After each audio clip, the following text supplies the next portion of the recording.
लोगों को सिखाना पड़ेगा। तुरंत लोग नहीं समझता है, लेकिन लोगों को समझाना पड़ेगा कि थोड़ी दूरी बना करके चलिए, थोड़ा दूरी बना करके रखिए। अकेले हैं तो कोई बात नहीं, बाकी कोई काम के लिए निकलते हैं तो आपको मास्क लगाना पड़ेगा, और उसके लिए तो हम लोग सब इंतजाम कर रहे हैं। तो एक प्रचार तो आप लोगों को, लोगों को समझाने के लिए कहना है कि भाई हर हालत में लोगों को प्रेरित करिए कि भाई ये मास्क जरूर लगाइए, और सैनिटेशन का सब कुछ का, ये सब जो कहा जाता है एक एक चीज़ का, तो हर जगह साफ सफाई का ध्यान देना, और दूसरी तरफ लोगों को ये प्रेरित करना। अब देख रहे हैं हम लोग कैसे रखे हुए हैं, अब जैसे ही कुछ होगा, अभी बोल रहे हैं तो कोई बात नहीं, ऐसे करेंगे तो तुरंत ये देखिए, तो इससे भी होगा। और दूसरा जो मास्क पहनने का कई तरीका है, अभी बता रहे थे हमारे स्वास्थ्य मंत्री जी, तो मास्क का प्रयोग करना जरूर चाहिए, ये लोगों को प्रेरित करिए देते हैं। और आप चिंता मत करिएगा, हम लोगों का दायित्व है लोगों की सेवा करना, तो जो भी सरकार की तरफ से जो जरूरी कदम उठाना है हम सब वो लोग करते रहेंगे।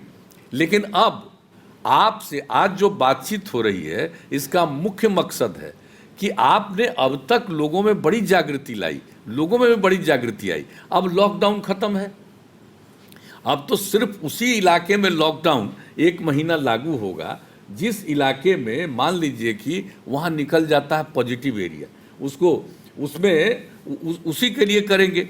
यानी जो उसको कहा जाएगा कंटेनमेंट जोन, यानी जिस इलाके में अगर अब कोई निकल आया, इस तरह की बीमारी आ गई, तो उस इलाके को बचाने के लिए और ज़्यादा लोग इसके दुष्प्रभावित नहीं हों, तो उस वहाँ पर एक कंटेनमेंट जोन बनाया जाएगा, यानी चारों तरफ से उनको घेर दिया जाएगा, और वहाँ पर आने जाने में प्रतिबंध, जो जरूरी काम है खाने का सब सामान उनको मिलना चाहिए, और अन्य जो आवश्यक काम है चिकित्सा वगैरह का वो होना चाहिए। और बाकी जैसे लॉकडाउन के समय में अन्य जगहों पर घर के बाहर नहीं निकलिए, तो सिर्फ कंटेनमेंट जोन में ये बात लागू होगा, तो उसके लिए भी हम लोगों का इंतजाम है। तो कंटेनमेंट जोन को छोड़ करके बाकी सब जगह, अब आप देख रहे हैं एक्टिविटी कितनी है। हम लोग बार बार कह रहे हैं लोगों को कि भाई भीड़ मत लगाइए, सोशल डिस्टेंसिंग, एक दूसरे के बीच में दूरी रखिए। प्रधानमंत्री जी ने कहा 2 गज की दूरी रखो, तो 2 गज की दूरी रखने का इस पर ध्यान देना चाहिए। अब आजकल जब बंद हुआ है तो देख लीजिए कितनी बड़ी संख्या में लोग बहुत एक दूसरे के नज़दीक आ रहे हैं। भाई इस पर ध्यान दें कि इस पूरे सिलसिले में जब से ये हम लोगों ने डिक्लेयर किया और केंद्र सरकार ने डिक्लेयर किया लॉकडाउन, तो उस पूरे पीरियड में आप जान लीजिए हम लोगों ने लोगों को के बीच में जो खर्च किया है 8,538 करोड़ 52 लाख रुपए का व्यय किया। और आप जानते हैं जो बाहर से जो लोग आए हैं, तो बाहर से जो लोग आ रहे हैं उनको आने में जो खर्च, उसके ऊपर 500 रुपया और न्यूनतम 1,000 रुपया देने का फैसला। तो एक एक तरह से हम लोगों ने एक एक काम किया है कि किस तरह से लोगों को कितनी दिक्कतें होती है और कैसे हम लोग लोगों को सहायता देना चाहते हैं। तो इसी प्रकार से आप जान लीजिए इस बार क्या हुआ, फरवरी में पानी पड़ा, फिर मार्च महीने में 3 बार पानी पड़ा 3-3 दिन, फिर अप्रैल महीने में। तो इस सब चीज़ों को देखते हुए हम लोगों ने सरकार की तरफ से तीनों मिला करके, पहला में हम लोगों ने 60 करोड़ दिया, दूसरे में 518 करोड़ रुपया दिया, यानी अप्रैल इसके मार्च वाले में जो पीड़ित हुआ इलाका, और तीसरा जो अप्रैल में पीड़ित हुआ उसको लगभग 152 करोड़ रुपया।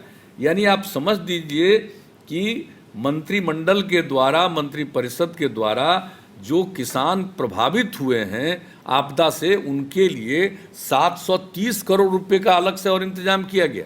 लोगों के बीच में वितरण हो रहा है, करीब करीब 12,35,000 किसानों को दिया जा चुका है, 417 करोड़ रुपया खर्च किया जा चुका। ये पूरी चीज़ें प्रक्रियाधीन है। तो हम सिर्फ इसलिए बता रहे हैं कि एक एक चीज़ पर हम लोग ध्यान देते हैं कि नहीं है।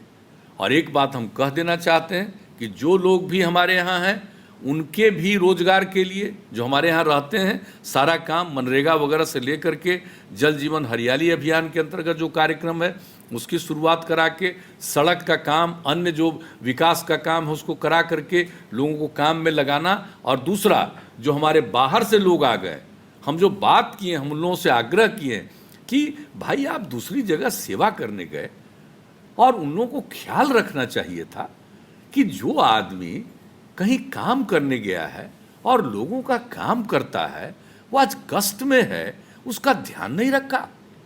ये अच्छी बात नहीं है। आपको लौट करके यहाँ आना पड़ा, तो हम तो यही चाहेंगे कि आपको मजबूरी में बिहार के बाहर नहीं जाना पड़े। कोई इच्छा से कहीं जाना चाहे तो पूरा देश तो एक है, पूरा देश तो एक है। प्रवासी कहते हैं, भाई एक बात और कहेंगे, हम प्रवासी नहीं कहते हैं। एक वो शब्द चला है पूरे देश में, एक राज्य का दूसरे राज्य में बिहार के लोग जाते हैं उसको प्रवासी कहता। अरे काहे का प्रवासी है? देश तो एक है, नागरिकता तो एक है। तो एक देश का आदमी कोई दूसरी जगह काम करने जाता है तो प्रवासी नहीं है। देश के बाहर जाएगा तो भले प्रवासी है, लेकिन फिर भी प्रवासी जैसा उनको रूप। अरे भाई देश एक है, कहीं का कहीं गया काम करने, उसको किसी तरह का कष्ट नहीं होना चाहिए था, लेकिन कष्ट हुआ। तो हमारे बिहार के लोगों को जो बाहर में कष्ट हुआ है, हमें ठीक नहीं लगा। हम लोगों ने बहुत कोशिश की है, लेकिन लोग मजबूर होकर के आए। तो हम लोग तो अब चाहते हैं कि उन लोगों को मजबूरी में फिर बाहर नहीं जाना पड़े, इसलिए उनके लिए व्यापक पैमाने पर रोजगार का इंतजाम हो जाए।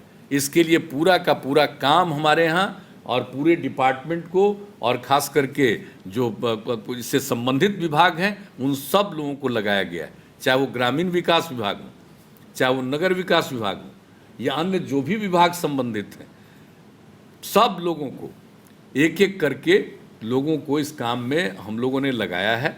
और इसके बारे में जो कुछ भी व्यापार को लेकर के, जो कुछ भी बिजनेस को लेकर के अगर कोई नई नीतियां बनानी है, उस पर भी हम लोगों ने